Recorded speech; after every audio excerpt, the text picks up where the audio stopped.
అండి. నమస్తే. అందరూ ఎలా ఉన్నారు? బాగున్నారా? నేను బాగున్నాను. మీరు కూడా బాగుండాలని కోరుకుంటానండి. వారాహి తల్లి దయ వల్ల ద్వితీయ పూజ ఈరోజు చేసుకున్నానండి.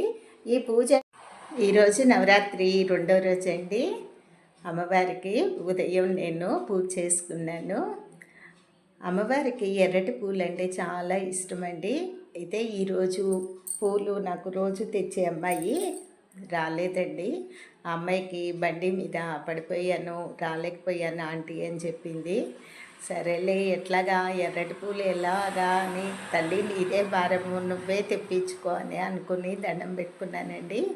ఇంతలోకి మా చెల్లెలు గారు అబ్బాయి వంశీ వచ్చాడు మందార పూలు పట్టుకొని. ఎంత సంతోషం అనిపించిందనండి. వాళ్ళు నూజివీడులో ఉంటారు. మా వంశీ విజయవాడలో జాబ్ చేస్తాడు. మందార పూలు తీసుకొచ్చాడు. ఆ అమ్మవారే వాడి చేత తెప్పించిందని చాలా సంతోషపడ్డానండి. అమ్మవారికి అలంకారం చేసుకోవటం, పూలు పెట్టుకోవటం ఇవంటే చాలా ఇష్టం అండి నాకు. ఈరోజు శుక్రవారం అవటంతో లక్ష్మీ అమ్మవారికి కూడా పూజ చేసుకున్నాను. తర్వాత ధూపం కూడా వేసుకున్నానండి. దొడ్లో ఉన్న జాజి పూలతోటి అష్టోత్తర శతనామావళి చదువుకుంటూ చేసుకున్నాను వారాహి అమ్మవారికి. తర్వాత అమ్మవారికి శుక్రవారం అవ్వటంతో శనగలు నేను కుక్కర్లో వేసి కొద్దిగా ఉప్పేసి ఉడకబెట్టానండి. ఆ శనగలు కూడా నివేదన పెట్టుకున్నాను. అమ్మవారి భక్తి ఎన్నో రకాలుగా మనము చూపించుకోవచ్చండి అమ్మ మీద భక్తిని. నేనైతే అలంకారం చేసుకోవటంలో చాలా ఇష్టపడతానండి. ఆ తల్లి అక్కడ కూర్చున్నట్టుగానే నేను అటు పెడుతూ ఇటు పెడుతూ చూసుకుంటూ ఉంటాను.